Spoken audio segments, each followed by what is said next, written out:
We are very privileged to have with us General A.K. Chaturvedi Sahab, a very distinguished officer of Indian Army, a highly decorated soldier, thorough gentleman and a person of head and heart. I really feel honored to have General Sir with us.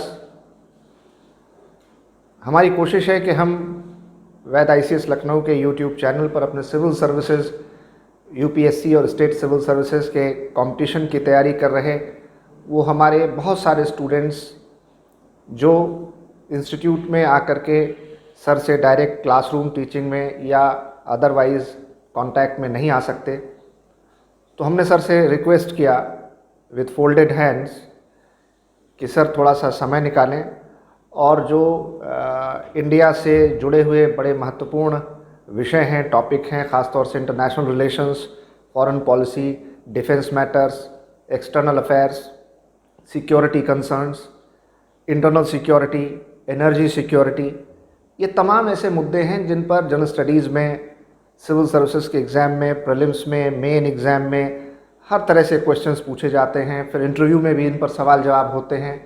और वैसे भी हिंदुस्तान के एक ज़िम्मेदार शहरी, एक देश के नागरिक होने के नाते हमारा ये कर्तव्य भी है कि हम जानें कि देश में किस प्रकार की परिस्थितियां हैं, हमारे देश की सीमाओं पर क्या हो रहा है, हमारे देश के भीतर राष्ट्रीय अंतर्राष्ट्रीय जो समस्याएं हैं जिनसे भारत के सरोकार जुड़े हैं वो कौन कौन से हैं, और किस प्रकार भारत का चीन के साथ, पाकिस्तान, ईरान, यूरोपीय संघ और अन्य देशों के साथ संबंधों में क्या बदलाव आ रहे हैं, किस तरह से हमारे देश की ऊर्जा सुरक्षा, सतत विकास, इनसे जुड़े हुए महत्वपूर्ण मुद्दे हैं, सामरिक विषय, रणनीतिक विषय, रक्षा मामले, और इसके विशेषज्ञ और विद्वान हमारे बीच, जिनके लिए हम बहुत आज आभारी हैं कि उन्होंने समय निकाला। बातचीत करेंगे, जानेंगे, समझेंगे देश के हालात, देश के सरोकार, देश के विद्वान और पूर्व सैन्य अधिकारी जनरल चतुर्वेदी साहब के साथ। Sir, most welcome sir. Thank you sir. इधर हम लोग बहुत दिनों से देख रहे हैं भारत और चीन के बीच बड़ी समस्याएं हैं। ख़ास तौर से जब भारत और चीन की बात करते हैं तो पाकिस्तान स्वाभाविक रूप से आ जाता है। हमारे लिए दोनों ही मुल्क ऐसे हैं जिनके साथ हमारे लंबे समय से सीमा विवाद रहे हैं और पिछले कुछ सालों से हमारे रिश्ते भी अच्छे नहीं हैं।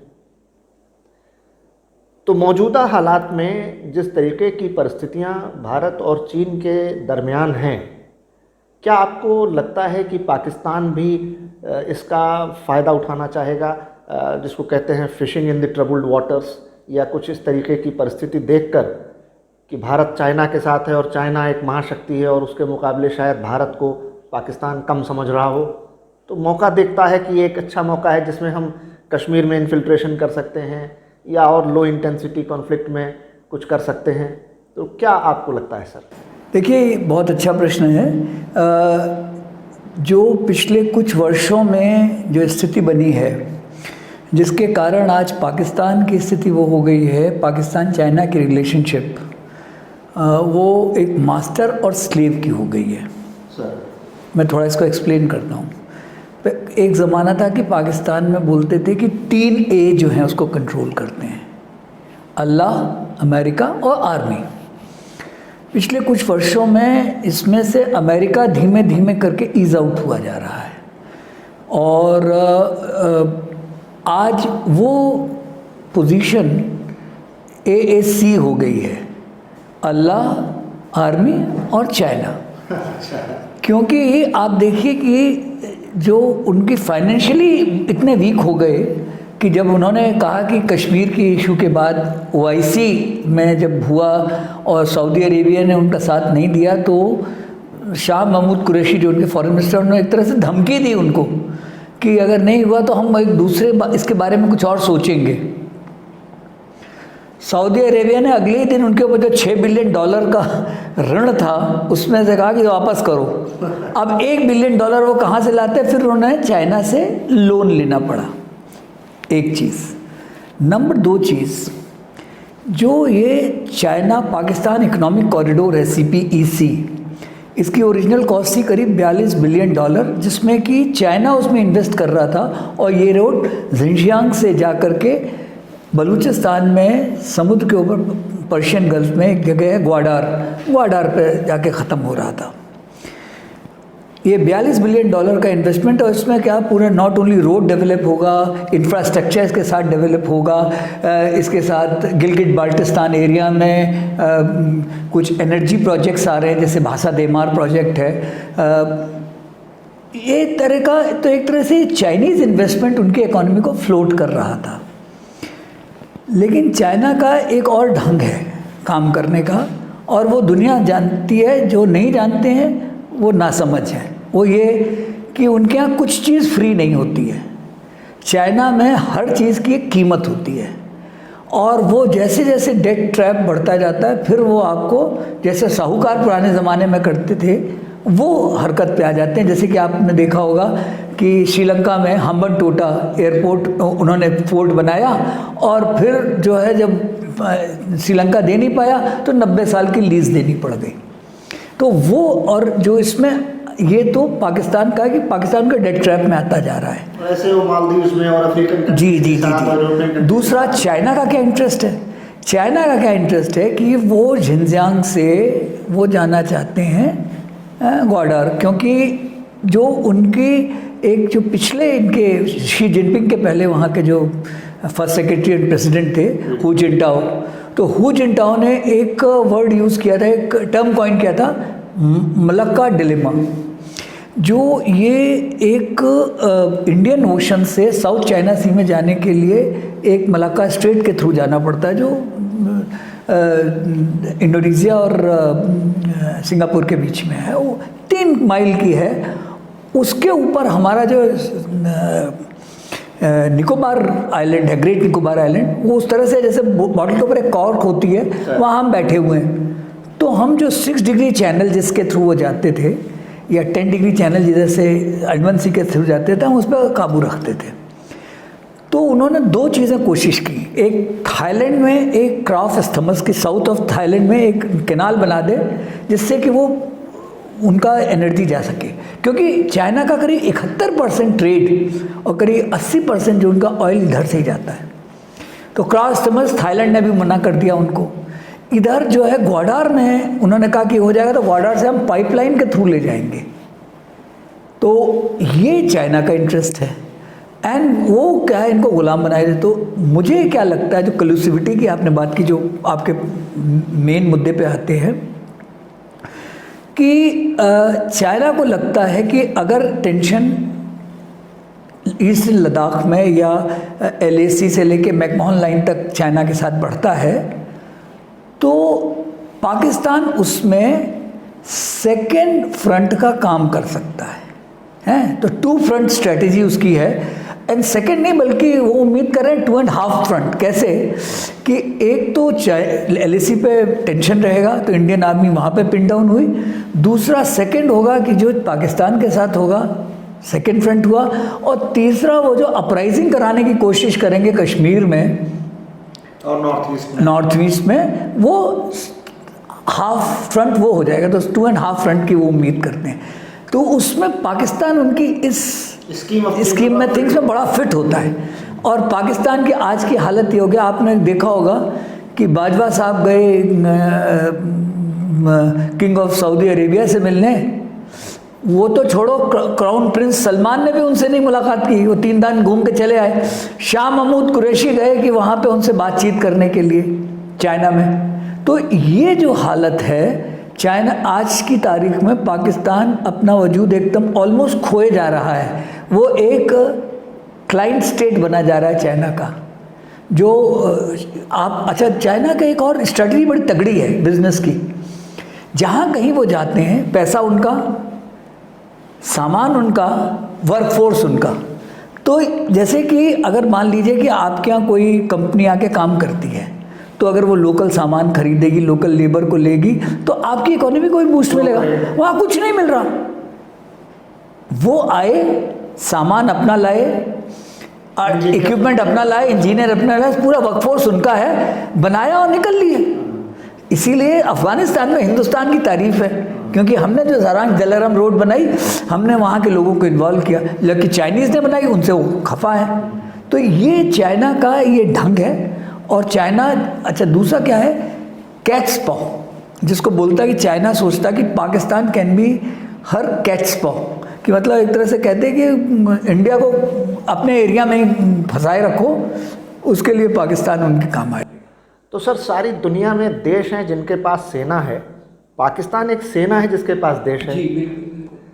तो पाकिस्तान भी देखता है कि अगर चीन के साथ भारत के कुछ जंग की नौबत आती है तो वो कश्मीर के मुद्दे को उठा सकता है, या भारत में जो क्रॉस बॉर्डर टेररिज्म फैलाने की कोशिशें होती हैं, या नॉर्थ ईस्ट में इंसर्जेंसी ग्रुप्स को सपोर्ट करना होता है। तो क्या हमारी Indian arm forces internal security apparatus इतना मजबूत है कि हम एक साथ इतने सारे फ्रंट्स पर काउंटर कर सकते हैं, लड़ सकते हैं, स्टैंड कर सकते हैं? देखिए त्रिपाठी साहब, ये इसमें बड़ा ये सोच विचार का मामला है। कैसे? एक टर्म चाइना ने दिया है, मैं उन्हीं का टर्म यूज़ कर रहा हूँ, that is called comprehensive national power.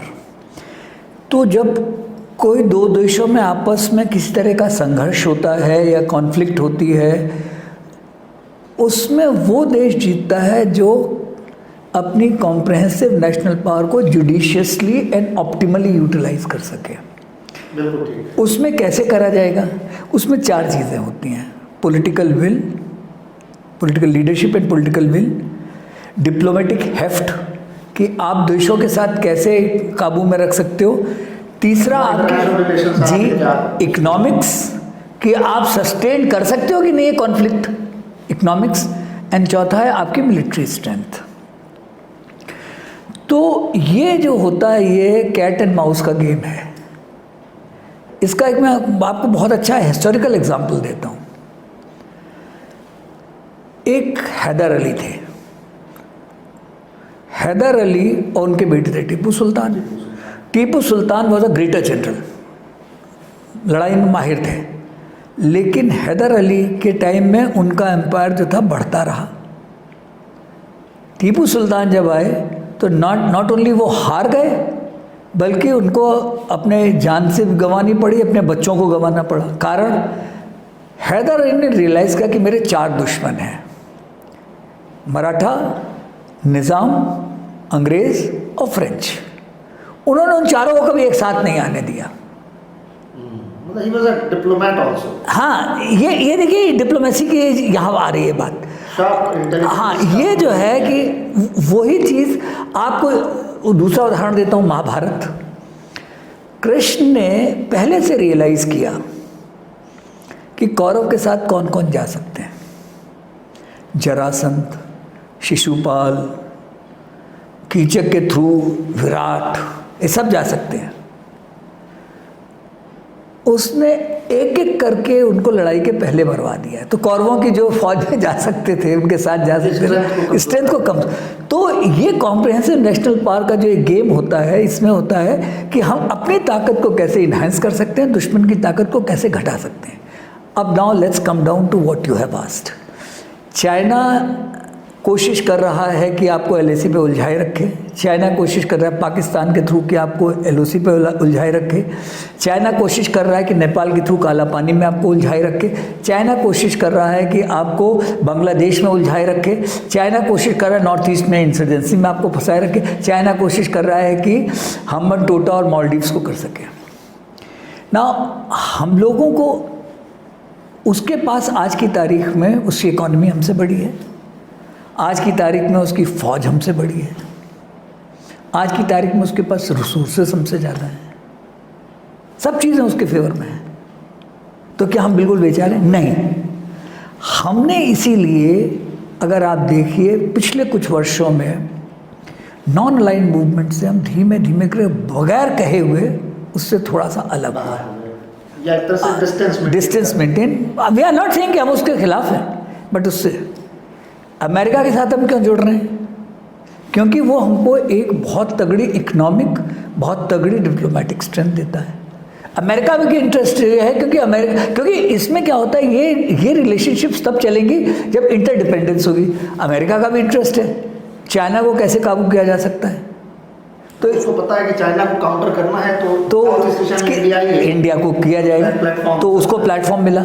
दूसरा क्या है कि फिर आपने क्या किया कि उसको साउथ चाइना सी में फंसाने की कोशिश की, क्वाड बनाया, इंडिया, जापान, यूएस, ऑस्ट्रेलिया, तो साउथ चाइना सी में उसको वहाँ पे रखा। तीसरा, इंडियन ओशन में उसकी ट्रेड जाती है तो उसकी इकोनॉमी को आपने मारने की कोशिश की, यहाँ से कम जाने दो। कुछ आपके साथ भगवान भी आपके साथ है, क्योंकि ग्वाडार में, क्योंकि बलूचिस्तान इज बर्निंग, तो जो ग्वाडार से उसको मिल रहा था वो नहीं मिल रहा। आपने देखा होगा अभी हाल में उसने क्या एक और तुरुप का पत्ता खेला है। वो क्या किया कि ईरान के साथ वो 25 साल का एक ट्रीटी कर रहा है, $400 बिलियन, 400 बिलियन, मतलब छोटा मोटा अमाउंट नहीं है, $400 बिलियन वो कह रहा है कि हम आपके इंवेस्ट करेंगे। और वो क्या है, क्योंकि ग्वाडार जो है नॉन इफेक्टिव हो रहा है, तो ईरान में एक पोर्ट है बंदर जस्क, जो बिल्कुल इसके पर्शियन गल्फ के मुंह के ऊपर है, कि वो हमको मिल जाए ना। अगर वो मिलता है तो बहरीन में जो आपका ये अमेरिकन फिफ्थ फ्लीट है उसकी आवाजाही आप रोक सकते हो, और ये जो CPEC है वो ईरान तक हो सकता है। तो उसमें ईरान अपना गेम खेल रहा है।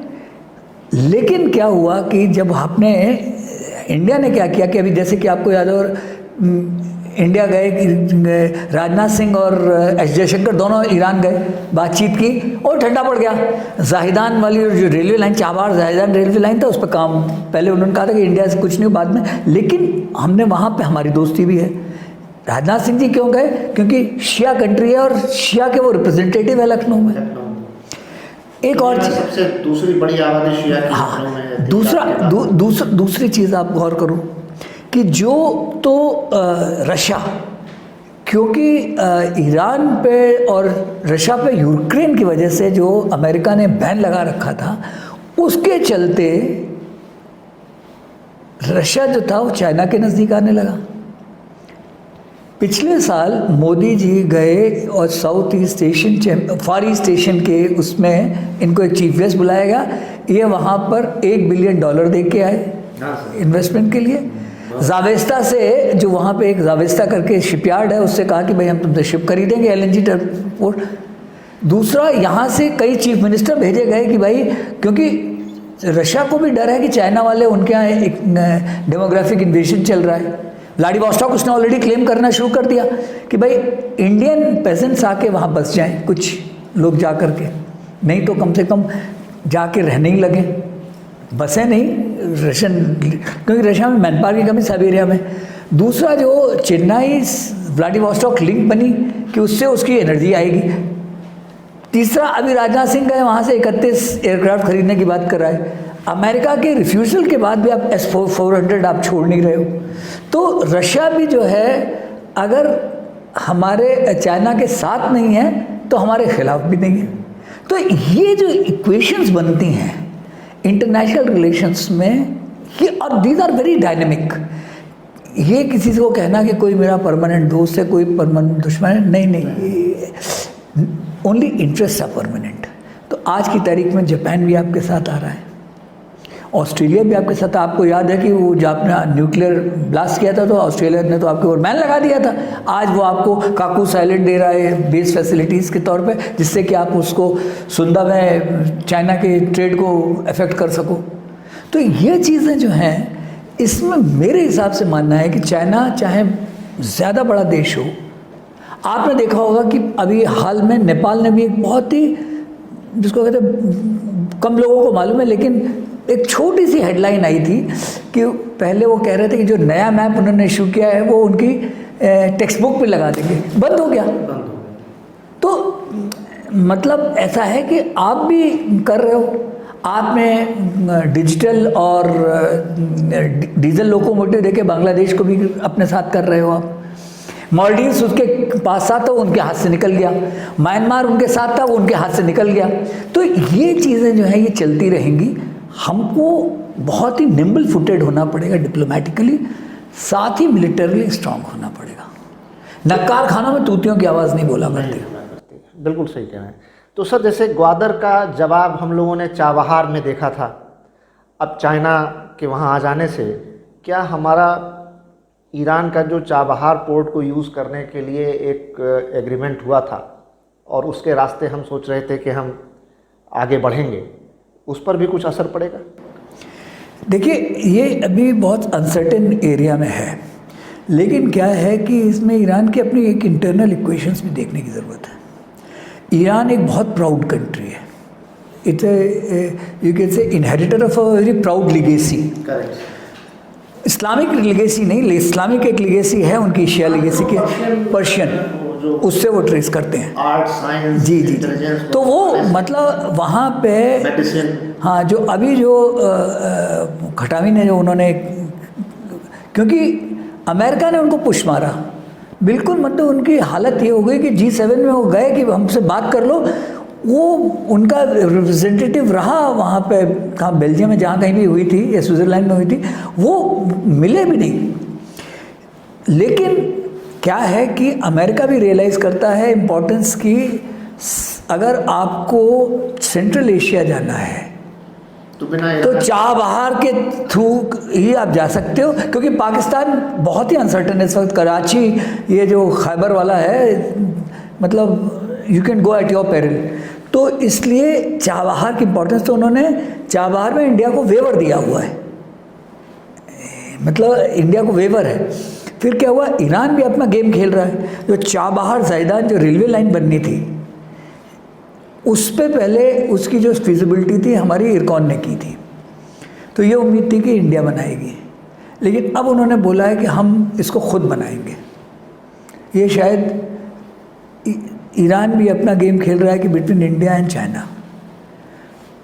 ज़ैदान बॉर्डर पे है, वहाँ से दिलरम से ज़राइश तक एक रोड बनी है जो इंडिया ने बनाई है, वो जाके गार्लैंड रोड पे मिल जाते हैं, वहाँ से वो ताजिकिस्तान रोड चली जाती है मज़ार शरीफ होते हुए। तो अगर वो $400 बिलियन वाला ट्रेड हो पैक्ट हो गया, क्योंकि उसमें क्या है कि चाइना को अगले 25 साल तक सस्ते दामों पे गैस और ऑयल मिलेगा और वो इन्वेस्ट करेगा।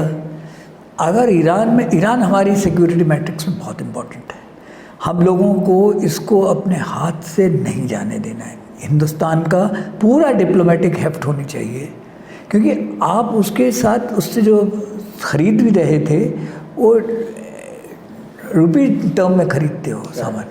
तो ये चीज़ जो है, ये ईरान हमारी सिक्योर। अच्छा, दूसरा, हमको अगर और पाकिस्तान को बॉटल करने के लिए, चाइना को बॉटल करने के लिए हमको सेंट्रल एशिया पहुंचना ही पहुंचना है, और इसलिए ये डिप्लोमेसी के लिए चैलेंज है इंडिया के लिए। तो इससे फ़र्क पड़ेगा, लेकिन मेरे ख्याल में कि अभी for the time being there is a thought, India has manage it well. How long it will last is a question of speculation, देखना पड़ेगा। सर, पार्लियामेंट में भी कई बार रेजोल्यूशन पास हुआ, हमारे होम मिनिस्टर अमित शाह जी ने भी कहा था कि ज़रूरत पड़ेगी हम अक्साई चिन के लिए जान की बाजी लगा देंगे। अब पाकिस्तान गिलगित बाल्टिस्तान वाले एरिया को 5th प्रोविंस डिक्लेयर करने की बात कर रहा है। क्या ऐसा वाकई में व्यवहारिक रूप से संभव है कि हम अक्साई चिन और ये जो इलाका है पूरा बलूचिस्तान और गिलगित बाल्टिस्तान, और वहाँ पर बड़ा विद्रोह भी है, पाकिस्तान के मुखालिफत है, वहाँ के लोग नहीं चाहते, बल्कि वो खुल के अपील करते हैं भारत सरकार से कि आप हमारी मदद कीजिए। तो क्या कभी ये मुमकिन है आने वाले समय में कि हम इन क्षेत्रों को, इन इलाकों को अपने हिस्से में मिला सकें या उन्हें आज़ाद करा सकें, या सिर्फ रेटोरिक है, देयर इज नो रियलिटी? नहीं, ऐसा है कि अगर आप आज क्लेम नहीं करोगे तो it is a given thing. Aksai Chin पे हमारा क्लेम जो है वो बड़ा रियल क्लेम है। इसका थोड़ा हिस्टोरिकल पर्सपेक्टिव देखने की ज़रूरत है। पहले तो ऐसा है कि चाइना अपना क्लेम करता है कि किंग डायनेस्टी में ये पूरा इलाका जो था उनके पास था, ये तिब्बत का हिस्सा था। मज़े की माइंड यू, चाइना का तिब्बत का हिस्सा था। फिर 1872 में जिनजियांग जब ले लिया तो उसके लिए उनको कनेक्टिविटी चाहिए थी। वो यहाँ से ही हो सकती थी। तिब्बत एक सॉवरेन नेशन था जिसपे कि उनकी सुजरेनिटी थी। तो 1834 में जोरावर सिंह, जो सिख आर्मी के एक जनरल थे, उन्होंने इस इलाके को कब्जा कर लिया। और 1846 में जबकि सिख हारे अंग्रेज़ों से और ये पूरा राज्य जो कि महाराजा रंजीत सिंह का था, वो ये इलाका जे.एन.के के इलाके में आता था, तो ये जो है 75 लाख रुपए में, क्योंकि वॉर रिपेरेशन पे करना था, जो जम्मू के राजा थे गुलाब सिंह, और वो भी एक जनरल थे, उनको दे दिया गया। हाँ, तो गुलाब सिंह को दे दिया गया। तो ये हालांकि जे.एन.के का हिस्सा बन गया, लेकिन जे.एन.के के ऊपर भी जैसे कहते वहाँ सुजरेनिटी सॉवरेनिटी की बात थी, यहाँ पे भी अंग्रेज़ों के वो नीचे थे। तो अंग्रेज़ों ने 1846 में बोला कि भाई इसको बॉर्डर को, ये अनडिमार्केटेड को सिर्फ, चाइना ने बोला नहीं कोई ज़रूरत नहीं है, तो ट्रेडिशनल बाउंड्री है। अच्छा, उसके बाद 1865 में एक सिविल सर्वेंट या कार्डियोग्राफर भी थे, वो एक जॉनसन करके आए, उन्होंने एक लाइन दी जो कि एक कुनलोन रेंज है, जैसे कारकोरम रेंज है, इसके आगे कुनलोन रेंज है, यहाँ की जिसके बीच में अक्साई चिन्ह है, उसके परली तरफ उसके नॉर्थ में एक लाइन दी करीब आगे, कि वो जॉनसन लाइन थी। बट क्योंकि वो डिफेंसिबल लाइन थी, तो 1897 में एक जॉनसन आर्डा की दूसरे एक लाइन बनी, एक आर्डा आए, उन्होंने जॉनसन आर्डा की लाइन दी जो कि कुनलोन रेंज के साथ थी, जिसके हिसाब से अक्साई चिन्ह आपके ब्रिटिश इंडिया में आ गया ना। इसके 3 टेस्ट मैं आपको देता हूँ। पहला टेस्ट कि जो तो बट बाउंड्री अनडिमार्केटेड ही दिखाई दी जाती रही, और आज़ादी के बाद भी 1947 में और 1954 में जाके हमने इसको अपना हिस्सा डिक्लेयर किया ना। इसमें मैंने बहुत 3 जो एविडेंस में देता हूँ। पीकिंग यूनिवर्सिटी ने एक मैप इशू किया 1925 में, जिसमें उन्होंने दिखाया कि अक्साई चिन्ह जो है जे.एन.के का हिस्सा है। अच्छा, वेरी इंटरेस्टिंग, वेरी इंटरेस्टिंग। 1933 तक चाइना का पोस्ट ऑफिस जो मैप इशू करता था, उसमें Aksai Chin was shown as part of British India ना। अगर ये है तो ये कहाँ से वो आपका क्लेम आ गया? क्योंकि 1872 में आपने सिंकियांग, तब सिंकियांग कहलाता, अब जिनजियांग कहलाता, उसको कैप्चर कर लिया, तो लासा से आप रोड ले जाना चाहते हो? ये तो मतलब ये जिसको विस्तारवादी नीति का एक बहुत बड़ा प्रतीक है, क्योंकि उन्होंने रोड बनाई जो 1857 में उन्होंने उसका इनॉग्रेशन किया था, और उसमें इंडियन जो एम्बेसडर थे उस वक्त, मैं नाम भूल रहा हूँ, उनको इनवाइट किया गया, तो उन्होंने कहा भाई ये तो हमारा हिस्सा है। उनका नहीं जी, ये तो हमारा हिस्सा है, क्योंकि पता नहीं था। तो जो चाइना का है, चाइना ने उसको ये अनधिकृत ऑक्यूपेशन है।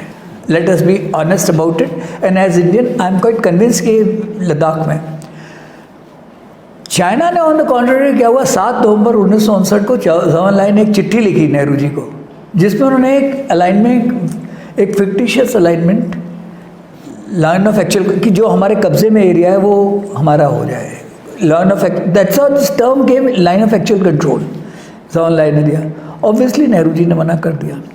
62 में लड़ाई हुई, तो लद्दाख में जो भी रजांगला, जो है बड़ी फेमस लड़ाई हुई रजांगला, जो कि साउथ पेगोंगसो के साउथ में है, यहाँ तक वो आ गए थे। और यहाँ पे 13 कुमाऊँ की एक कंपनी थी, चार्ली कंपनी, जिसने मेजर शैतान सिंह की जो शहादत भी हुई है, यहाँ तक वो आ गए थे, लेकिन चुशूल नहीं पहुँच पाए। तो फिर जब सीजफायर हुआ तो यूनिलैटरली चाइना 20 किलोमीटर पीछे चला गया। अभी उनकी चालबाजियों का एक और नमूना आपको देता हूँ। 1993 में जब ये हुआ कि LAC की इज्जत रखी जाएगी और no escalation of hostilities, India ने कहा कि एग्जिस्टिंग LAC, एग्जिस्टिंग वर्ड लगाने को बोला। चाइना ने मना कर दिया, क्योंकि वो तो फिक्टिशियस रखना चाहिए। आज की तारीख में भी चाइना, अभी क्या है 2003 में जो हुआ कि एक स्पेशल रिप्रेजेंटेटिव की बातचीत के दौरान ये हुआ कि नक्शे बदलते हैं, एक्सचेंज करते हैं जिससे कि फिक्स हो जाए। तो सेंट्रल सेक्टर का तो दे दिया और वो मान गए, लद्दाख को वो मना कर गए, मुकर गए कि हम नहीं करेंगे, क्योंकि उसके इरादे ही नेक नहीं है। अच्छा, फिर तीसरा क्या है कि 1963 में, मैं यह एविडेंस दे रहा हूँ कि जो उसकी चालबाजियाँ का है और ये हमारा इलाका है। 1963 में जो काराकोरम पासेस के ईस्ट में, इसमें नॉर्थ में एक वैली है जिसका नाम है शख्सगाम वैली। पाकिस्तान ने मतलब एक, क्योंकि वो JNK का हिस्सा, अच्छा नाउ इमेजिन, वो JNK का हिस्सा माना जा रहा था, तो पाकिस्तान ने यूनिलैटरली ये ट्रांसफ़र कर दिया चाइना को, subject to finalisation of boundary dispute between India and Pakistan. Now that means even China is accepting at that point in time कि it is part of JNK. अगर शहजाम वैली है तो अक्सई चीन भी आपका है। दूसरा, गलवान जो था वो रूट, उनका ग्रैंडसन जिसने गलवान जिसके नाम पे है, उनका ग्रैंडसन अभी भी लद्दाख में रहता है, लेह में। वो कहता है हम लोग तो जाते थे, ये रास्ता थे, हमारे बाबा तो गए, ये फ़ोटो लगा रखे। तो ये सब जो है ये चाइना की चालबाजी है। Now coming down to basic question, first thing कि ये हमारा इलाका है। नाउ हमारी जहाँ सॉवरेंटी है, ये हर राज्य का ये अधिकार और कर्तव्य दोनों है कि अपनी सॉवरेंटी की रक्षा करे, नहीं तो सरकार को, देश को होने का क्या। फिर तो ये हो गया ना कि आज मैं आपके कमरे में आऊँ, को ये अलमारी मेरी है, मैं लेके चल जाऊँ, आप क्या मुझे ले जाने दोगे? नहीं ले जाने दोगे, ये आपकी प्रॉपर्टी है। तो हमारे देश में आके और हमको अगर धमकी मार के हमारी चीज़ लेके चल जाओ, ऐसा कैसे हो सकता है? तो कमिटमेंट है कि हम अक्साई चीन को वापस लेंगे। कब लेंगे ये नहीं कहा जा सकता, ये नहीं कहा जा सकता, क्योंकि आज की तारीख में मैं मानता हूँ कि चाइना की, जैसे मैंने पहले आपके पिछले सवाल के में कि उसको काबू करने के लिए हमको पूरी कॉम्प्रिहेंसिव नेशनल पावर का यूज़ करना है। तो इसलिए जिसको बोला जाए कि हम हटा देंगे, और ये तो पार्लियामेंट में शुरू से नेहरू जी ने भी तो यही बोला था कि भाई ये है, ये तो हमारा इलाका है, उन्होंने भी तो मैप दिया है। तो ये कंसिस्टेंट पॉलिसी रही है गवर्नमेंट ऑफ इंडिया की, irrespective of party in the power, चाहे वो कांग्रेस रही हो, चाहे बीजेपी रही हो, चाहे NDA रहा हो, चाहे UPA रहा हो, कि ये हमारा इलाका है, आप हम कब ले पाएंगे वो वाली बात है। ये न्यूज़पेपर्स की हेडलाइंस में भी है कि हमारे फॉरेन मिनिस्ट्री के ऑफिशियल्स ने साफ साफ कहा है कि 1959 से अब तक बहुत सारे इस पर डिस्कशंस हुए, बायलैटरल मीटिंग्स हुई, और हर बार हमने ये कहा कि ये पूरा इलाका हमारा है। अब सर, अपने स्टूडेंट्स और व्यूअर्स के लिए कुछ ऐसे वर्ड्स जो हम लोग अक्सर देखते हैं आर्टिकल्स में, न्यूज़पेपर्स में आते हैं, आपने भी बहुत सारे टर्म्स अभी इस्तेमाल किए, तो बहुत सारे लोगों को, हमारे व्यूअर्स को, हमारे स्टूडेंट्स को क्लैरिटी नहीं है, पता नहीं है, या ठीक से उसका अर्थ नहीं समझते। जैसे सॉवरेनिटी, सुजेरेनिटी, सलामी स्लाइसिंग, डिसएंगेजमेंट, डीएस्केलेशन, ये सारी बातें आ रही हैं कि भाई डिसएंगेजमेंट करना होगा, डीएस्केलेशन करना होगा। तो ये सारे जो टर्म्स यूज़ होते हैं सर, थोड़ा थोड़ा उसके बारे में बताएं, ताकि हमारे स्टूडेंट्स को अगर शॉर्ट नोट्स लिखने को आए या उस पर कुछ पूछा जाए तो बता सकें। देखिए, जो सॉवरेंटी है, ये शब्द का जो ओरिजिन है, ये यूरोप में एक युद्ध हुआ और जिसके बाद एक ट्रीटी हुई जिसको कहते हैं ट्रीटी ऑफ वेस्टफालिया 1648 में, और फाइनली आई थिंक फाइनलाइज हुआ 1664 में जाके, 1648 से 64 तक चला था, जिसमें ये तय हो गया कि पहले क्या होता था कि जहाँ तक आपने कब्जा कर लिया वो आपका देश हो गया, और उसी के चलते हुए जहाँ तक पहुँच जाते थे वो आपका राज्य हो जाता था। इसमें एक मतलब असाइड में थोड़ी सी बता देता हूँ कि जैसे कि वो कहते हैं किंग डायनेस्टी के टाइम पे हम यहाँ तक आ गए थे, तो हम तो कहते हैं कि पूरा इंडो चाइना जो ये पूरा साउथ ईस्ट एशिया ये तो हमारा है, क्योंकि हमारा तो चोला एम्पायर वहाँ, श्री विजय एम्पायर वहाँ तक था। सही बात है। तो ऐसे थोड़ी होता है, ऐसे थोड़ी सब कुछ हमारा है, राजा और चोला एम्पायर में हाँ सब कुछ है। तो ये तो बेकार की बात है। तो ये सॉवरेंटी उस दिन डिसाइड हुआ कि देशों की सीमाएं फिक्स्ड होंगी ट्रीटी ऑफ वेस्टफालिया से। तो सॉवरेंटी वो जिस देश के ऊपर पूरा सार्वभौम प्रभुत्व होता है किसी देश का, जिसके अंदर कानून वो अपना बना सकता है, रेवेन्यू कलेक्ट कर सकता है, जिसकी टेरिटोरियल बाउंड्रीज की इंटेग्रिटी होती है, वो उसका यानी हम कह सकते हैं कि ऐसा देश जो अपने आंतरिक नीतियों के लिए बाहरी हस्तक्षेप से स्वतंत्र है, वो सॉवरेन, वो सॉवरेन रिपब्लिक है। नाउ सुजरेंटी ये है कि ये अगेन ये जिसको कहा जाए कॉन्सेप्ट मिडिल एजेस का है कॉन्सेप्ट, जिसमें क्या होता था कि एक राज्य है वो बड़ा, जैसे हम आप समझ लीजिए कि not in so many terms, लेकिन जैसे कि आज भारतवर्ष कमिटेड है कि भूटान पे अगर कोई आक्रमण होता है तो हम उसकी मदद करेंगे, प्रोटेक्टिव रिलेशनशिप।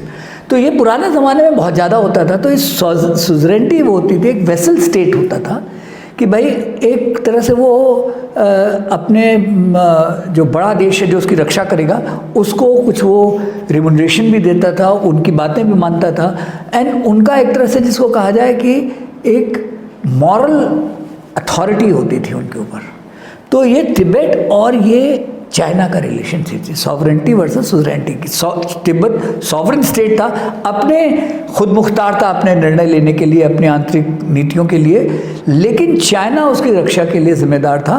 तो उनको एक ईयरली जिसको कहते हैं कि एक तरह से वो पुराने जमाने जैसे कहते हैं ना कि हम लोग एक कुछ देने जा रहे हैं कि कुछ विषयों को छोड़ करके, हाँ, कि फॉरेन है एंड डिफेंस है, ये आप तय कर लीजिए, बाकी हम अपने मामले में रहेंगे। तो अपने अधिराज और संप्रभुता जी बिल्कुल, सुजरेंटी।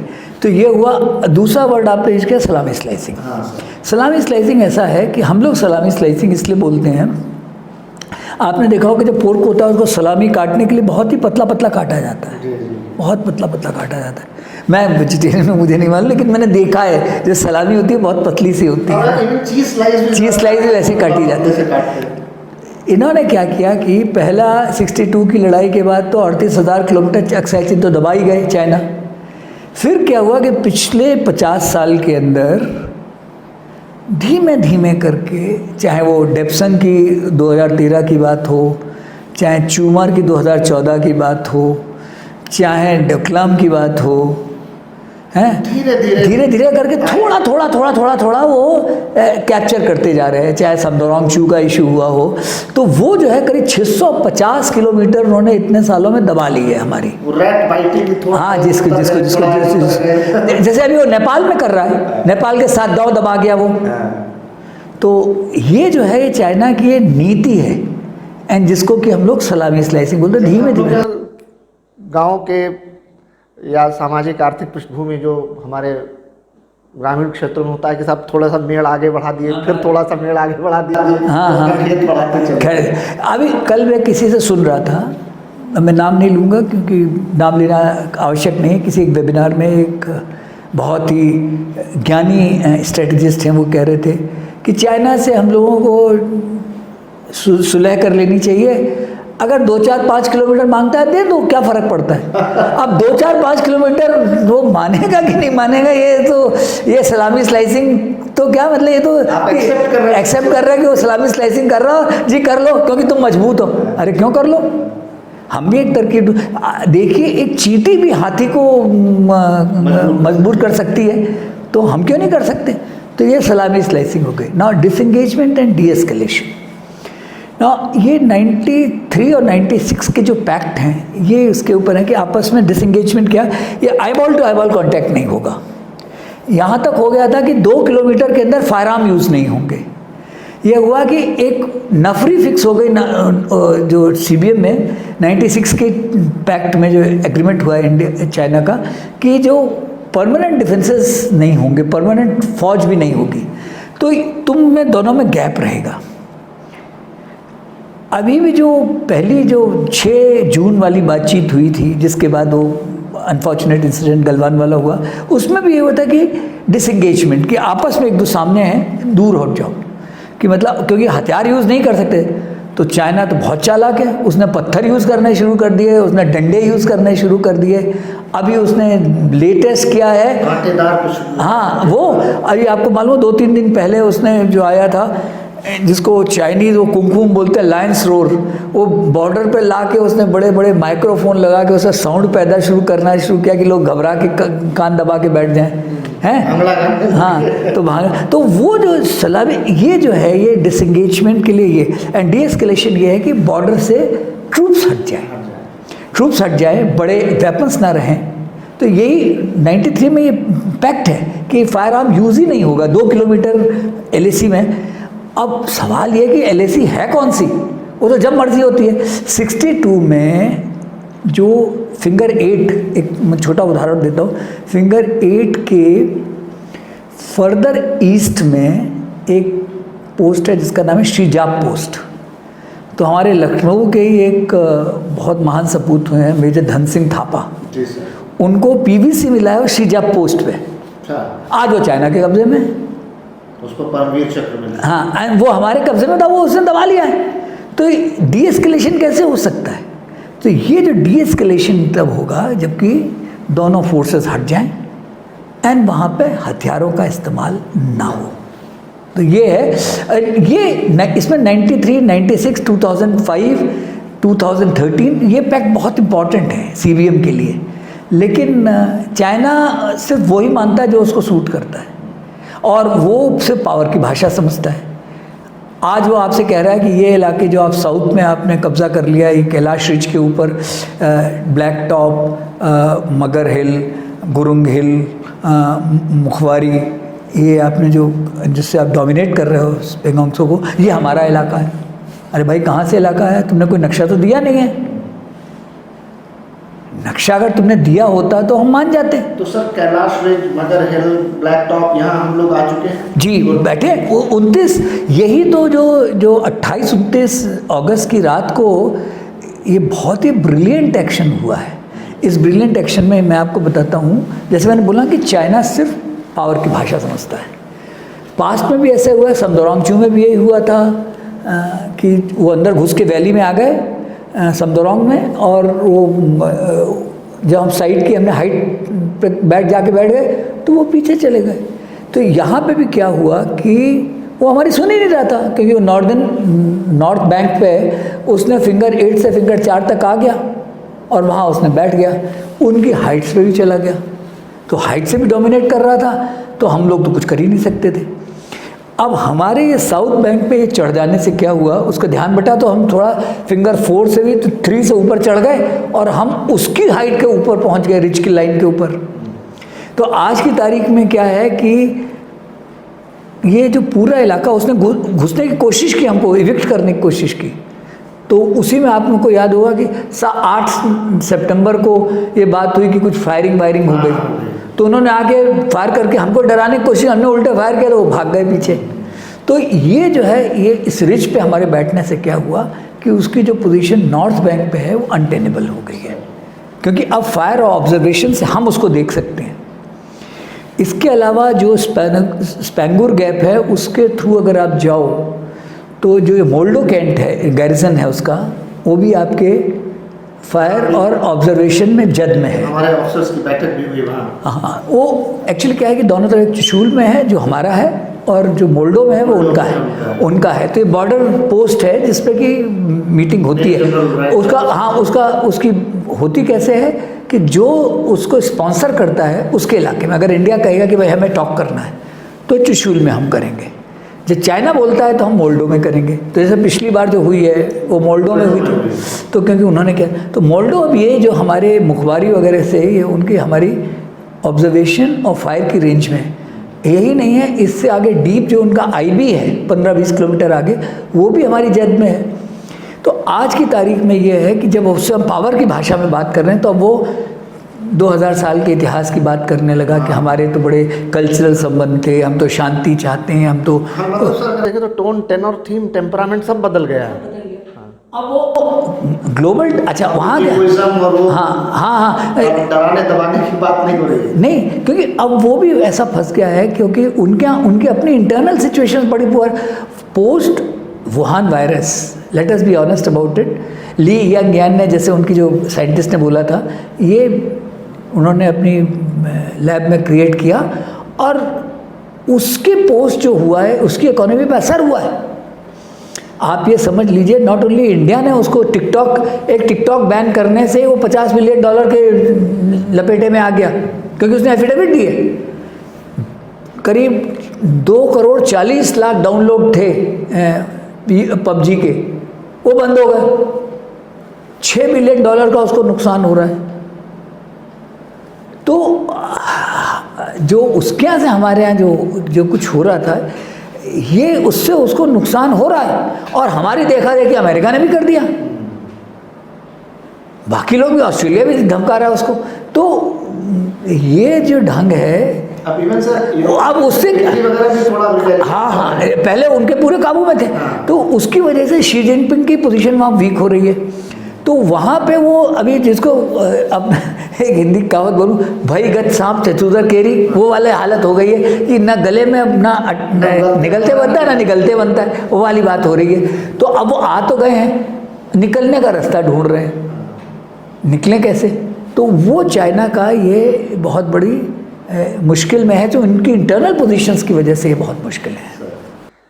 तो मेरे सवालों की फहरिस्त बहुत लंबी है, बहुत कुछ सर से सीखना है, जानना है, और इसलिए हम लोग जनरल टॉक टू यू ये एक सीरीज़ शुरू कर रहे हैं, जिसमें अलग अलग दिन अलग अलग टॉपिक्स पर सर के साथ डिस्कस करेंगे, और आप international relations, internal external security, foreign policy, India and the neighbourhood, तो ये तमाम ऐसे मुद्दे हैं जिन पर आप हमारे पड़ोसी देशों के साथ, राष्ट्रीय अंतर्राष्ट्रीय मसलों पर, सुरक्षा से जुड़े मामलों पर, रक्षा से जुड़े मामलों पर हम लोग सर से सवाल जवाब करेंगे और सीखेंगे, जानेंगे, ताकि आप सिविल सर्विसेज के लिए अपनी तैयारी बेहतर तरीके से कर सकें। और इसलिए आज का एपिसोड हम यहीं पर अभी रोकते हैं, और आगे के एपिसोड्स के लिए हम लोग फिर जल्दी ही मिलेंगे।